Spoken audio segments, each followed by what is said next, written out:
Welcome to the Healthcare Security Cast, the podcast dedicated to healthcare security, safety, and emergency management. If you are involved with a healthcare security program or desire to be, this podcast is for you. Join the conversation as we discuss the issues that matter to healthcare security professionals while leveraging the expertise of healthcare security thought leaders and experts in personal development. And now, here's your host, Brian Hamilton.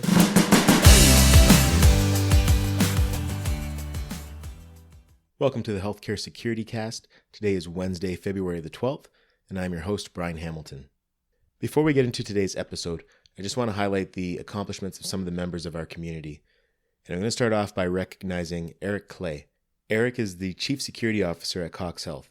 Eric has been named a finalist for Campus Security Magazine's Campus Security Director of the Year.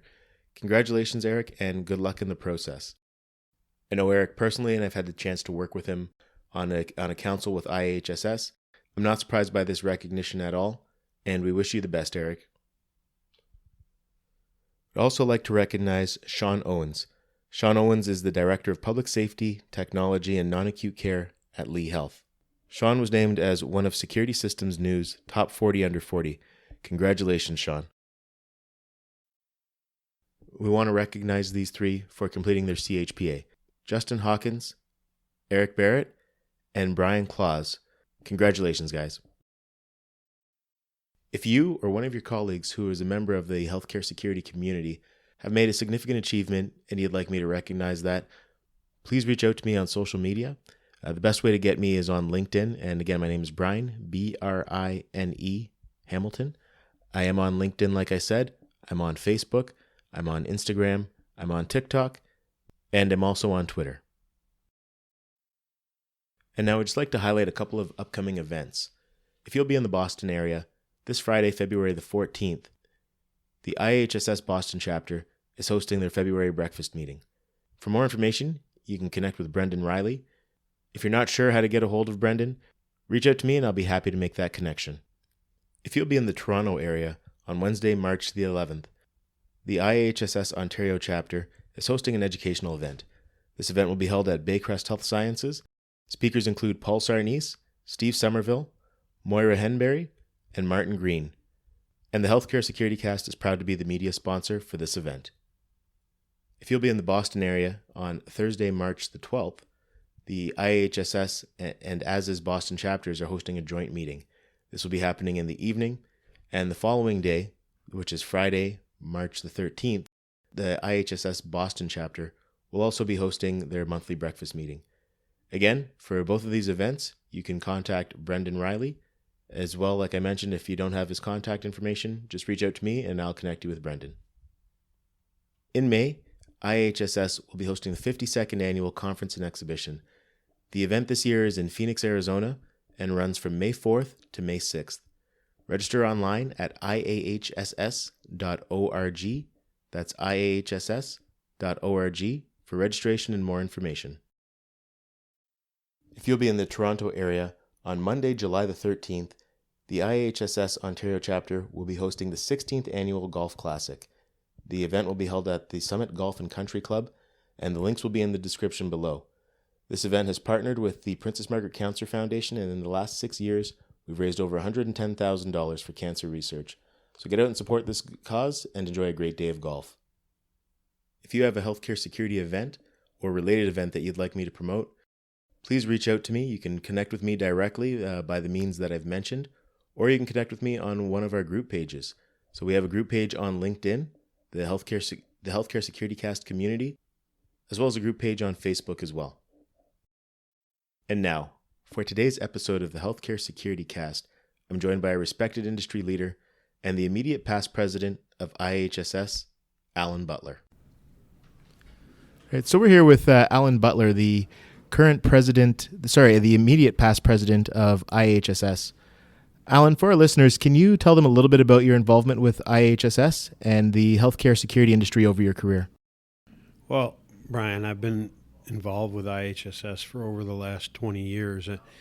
It's funny, when I started my healthcare career, I I worked for a Department of Public Safety and Healthcare, and we really leaned towards law enforcement. And eventually I got my own job as a director, and we were a security department, a uniform security department, and I was on my own. And so I reached out to IHSS because I realized I wasn't going to be very successful on my own.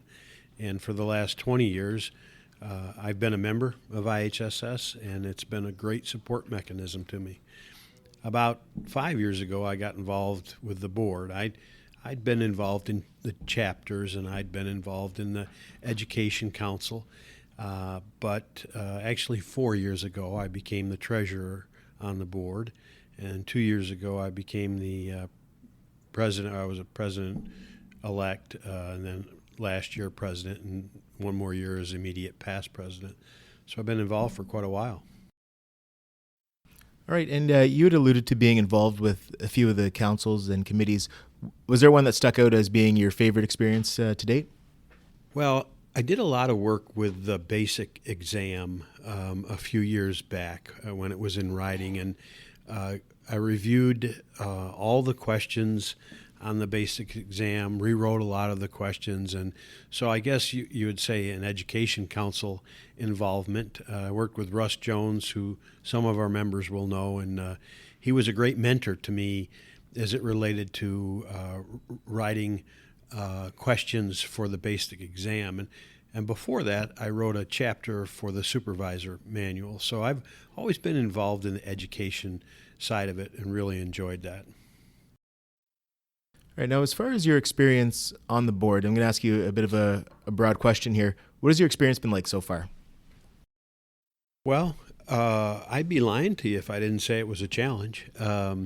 Anytime you're involved in a volunteer organization when you're working a full-time job, you have to find a balance. You have to figure out how to work in the right amount of time to do your volunteer leadership role.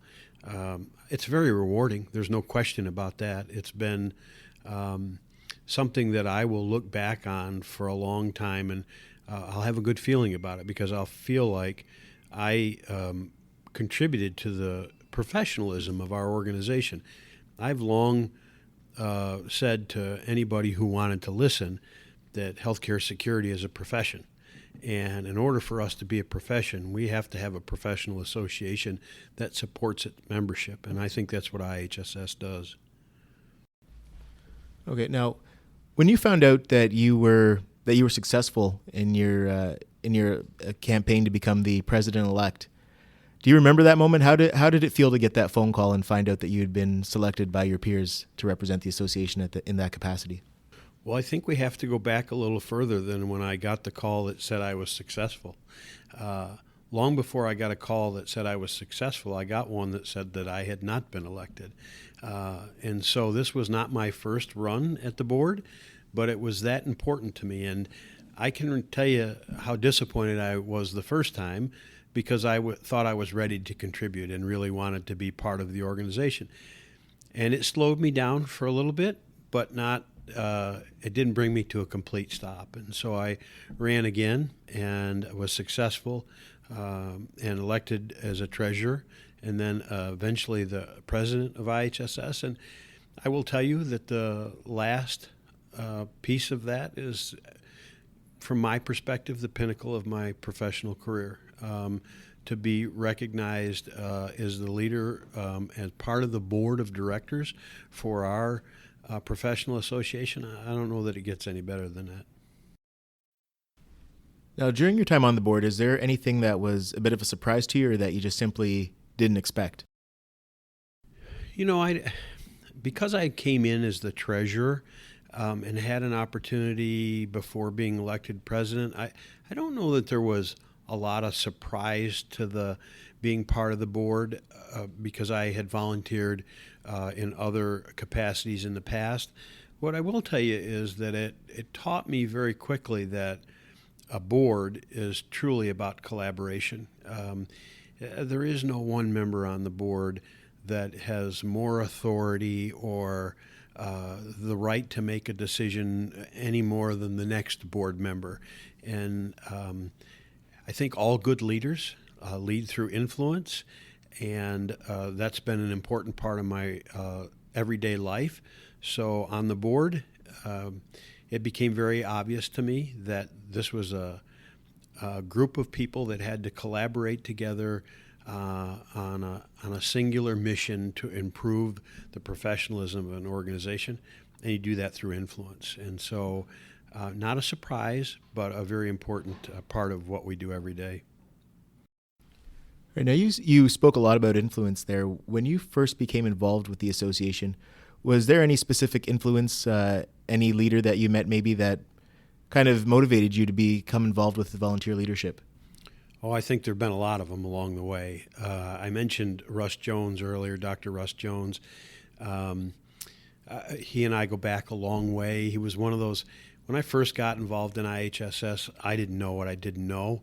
And the way you figure that out is the guidelines are great and the policy support is wonderful, but at the end of the day, mentoring is what this organization is all about, and it's about meeting people and becoming part of something bigger than you, and knowing that you can reach out wherever you need to reach out. So I mentioned Russ Jones. I would be remiss if I didn't mention Tony York, who was my boss for over 10 years. Tony was very involved in IHSS, remains involved in IHSS today, and he encouraged me as my leader and as a person that I respected to get more involved in IHSS. He afforded me the time and supported the effort of being an IHSS board member. Right, now, if we have anybody listening who is a healthcare security professional who's not currently involved with IAHSS, what would you tell them is a valuable part of the membership, and why should they become involved? Well, you heard me talk about the stuff that's important to our industry. Guidelines, design guidelines, our training manuals. They're no longer manuals. Our e-learning, soon to be across the board, our e-learning for basic, advanced, and supervisor. Our CHPA, our accreditation. If you want to be recognized as a professional in an industry, and you want to be recognized in our industry as a leader in your organization, your CHPA, I think, is a really important thing. So if for nothing else, then the ability to mingle with other people in your profession and know that you can reach out by phone or email or text or on LinkedIn. LinkedIn's a great place to connect with people inside our industry. And so all of those things are important because at the end of the day, I don't care whether you're in a regional hospital or you're in a level 1 inner city safety net trauma hospital, there's somebody else out there that's doing it, and they've already done it. And that's a relationship that can help you become better and help your organization be safer. Right now, just touching on your current experience with the board, what strategic initiative excites you the most, and what are your goals that you have as a board member going into your last year of this current term? Well, I think mitigating violence is probably the most important initiative we have. We've been fighting violence in healthcare for years now, and outside our industry, people don't recognize the fact that our nurses and our doctors and our ancillary support staff get assaulted routinely inside healthcare. I'll fly on a plane and someone will ask me, what do you do? And I say that I help organizations develop violence prevention mitigation strategies inside healthcare, and they'll say, is that a problem? And so, we all know about it, but people outside our industry don't. And so I've made a commitment for the last several years. I consult with a lot of organizations, and it really is to recognize some of the causes of violence, but more importantly, what are some of the strategies to mitigate that violence? And it can't be because Alan says. It really has to be because These are the industry standards. These are the community standards. This is what the data tells us. More than ever before, we live in a data-driven world in healthcare, and we have to be able to go to our administrators with the data that supports the conclusion that this is a problem and this is how we mitigate that issue. What advice do you have for anyone listening who may want to pursue volunteer leadership within IHSS? Don't miss the opportunity. Obviously, you have to recognize what your workload is and what your capacity is, because you can't go into it half-heartedly. You have to jump in with both feet, and you have to be willing to give up time. You have to be willing to contribute. Nobody gets to sit around the table in the board meeting and be a passively involved. You have to contribute. And so, but I would tell you that the reward at the end of the rainbow is well worth it. While you're doing the work, sometimes it feels like, boy, why did I get into this? But at the end of the day, when you see a new guideline come out, or you see a new initiative push forward, you see another professional in your organization become a CHPA, it's all worth it. And it'll stay with you for life. You'll always, as somebody said to me the other day, you were the president, and now you're like all the rest of us. You're a past president, and you'll always be a past president. And that's really a nice place to be able to hang your hat. Absolutely. Now, in closing, Alan, I know that you're on social media. How can any of our listeners who want to connect with you do so? Well, I'm on LinkedIn. I think from a professional standpoint, LinkedIn is where you find the professionals. I have an opportunity to mingle with people pretty routinely that I don't know who they are, whether it's because I'm going to interview them for a potential job or they've made some contribution in our industry. If I don't know who they are, I find out about them on LinkedIn. And so my first place from a social media standpoint would be to say to you, become a member and follow what's going on.